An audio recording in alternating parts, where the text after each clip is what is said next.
minha companheira Lucimera falou, é um prazer estar aqui um dia de sábado, ensolarado, porque esses dias tudo frio. 27 de maio de sábado ensolarado 2023, aqui, uma plenária da bem CUT de Osasco. representativa como essa, que nós temos que fazer mais plenárias como essa, não só no sábado, no domingo, mas não só com o movimento sindical, com movimentos partidários, falar com as comunidades de bairro. Nós temos que começar a fazer política agora, gente. Essa semana teve o encontro dos coordenadores, o encontro nacional dos coordenadores do Comitê Popular. Eu e o companheiro Calazans, a companheira Joyce participamos, o companheiro Belmiro não pôde ir, que foi um que tocou a campanha pela CUT no estado de São Paulo. Porque eles já estão fazendo campanha agora, viu? Eles estão fazendo campanha agora. Nunca pararam, verdade. Nunca pararam. Nós vimos como é que fazer campanha no interior é difícil. Araçatuba, Araraquara, é difícil, gente. Aonde a agropecuária manda, é difícil a gente fazer campanha. Porque quem manda lá é o dinheiro. Estou bastante esperançoso, com fé em Deus, força para lutar e foco na vida. Certo, pessoal? Então, agradeço as pessoas que, de certa forma, falam comigo pelo WhatsApp, me visitam. Sabe, essas coisas só animam a gente a lutar cada vez mais e viver, querer viver. E eu quero viver, gente. Quero viver para participar da plenária. Não só da plenária, tá? No dia a dia, conversando com o povo na rua. Eu queria dizer que o colega falou que a gente deve estar na rua, a luta é na rua e não no WhatsApp.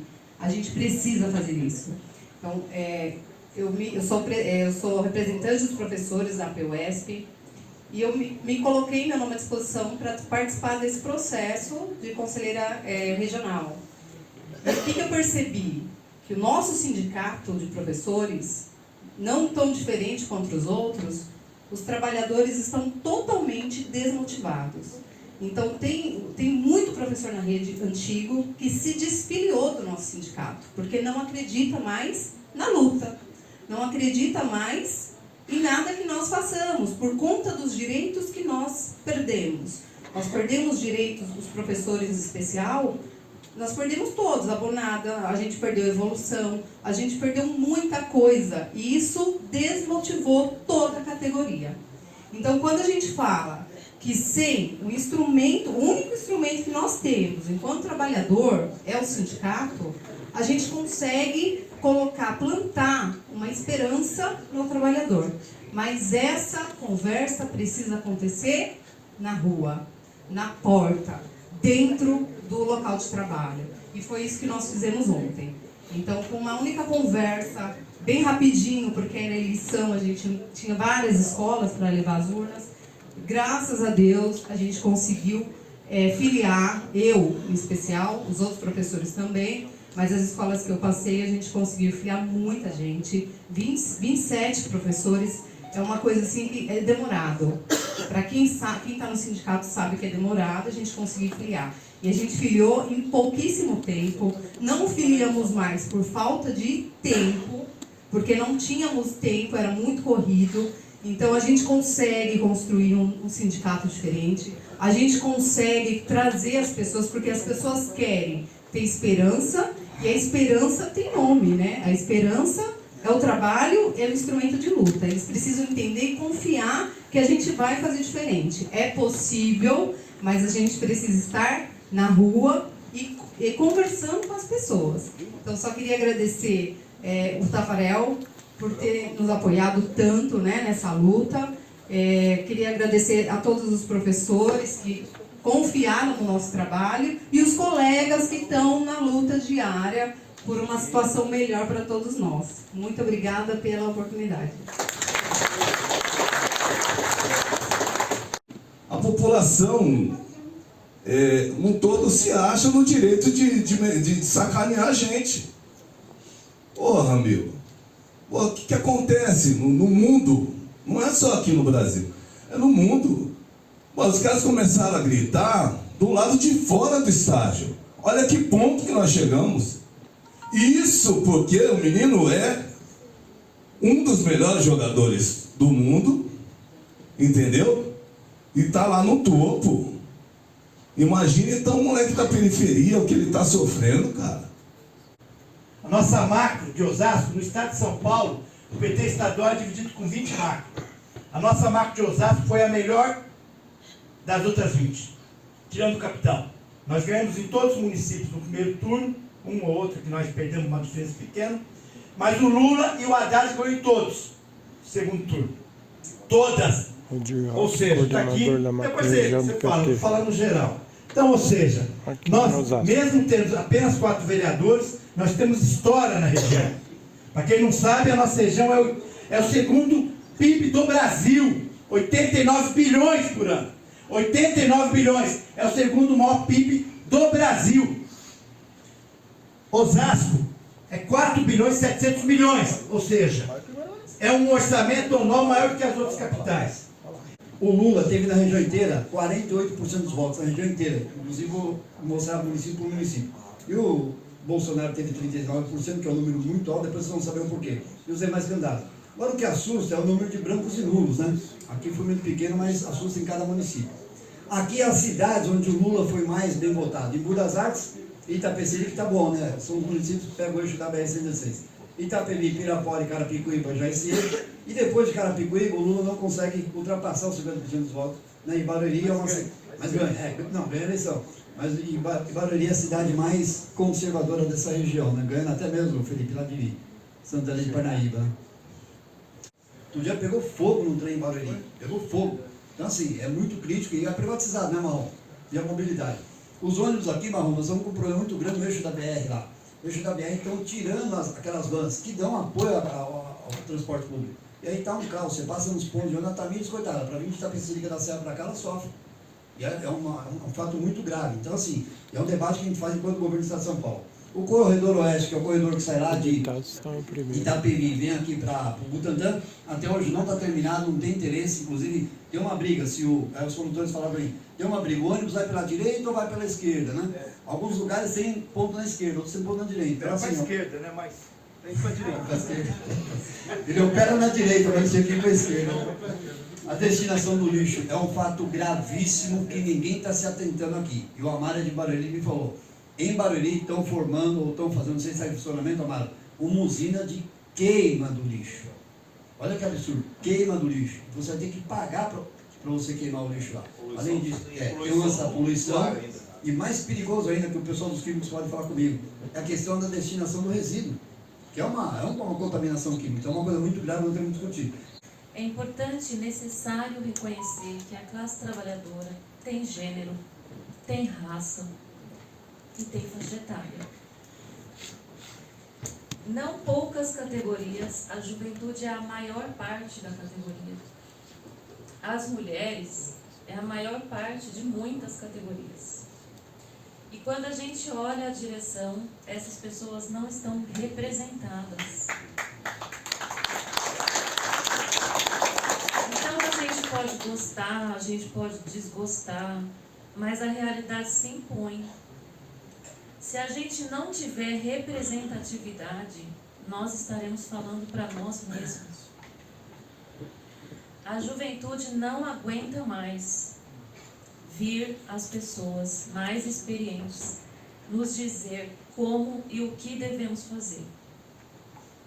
As mulheres não aguentam mais um movimento sindical dirigido, em sua maior parte, por homens. Eita! Não dá mais, gente.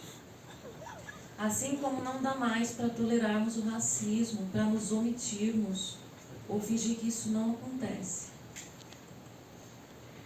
Então, aqui não é no sentido de criar setores.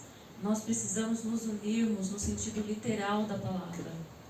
Caminharmos juntos, construir espaços de forma coletiva. É juntos que a gente vai sair de qualquer situação de dificuldade ou adversidade que se apresente para a classe trabalhadora. É importante nós destacarmos também que a maior parte dos eleitores do Lula foram mulheres. A maior parte dos eleitores do Fernando Haddad, alguns anos atrás, foi a juventude. Quem está liderando a oposição progressista na Colômbia, no Chile, que fizeram uma revolução há 2 anos atrás, foi a juventude. Então, O sentido da minha fala não é impor, é refletir. Mas dizer da satisfação que é estar aqui os sindicatos bancários, a segurança privada, queira que não, tem uma proximidade muito grande com os sindicatos bancários.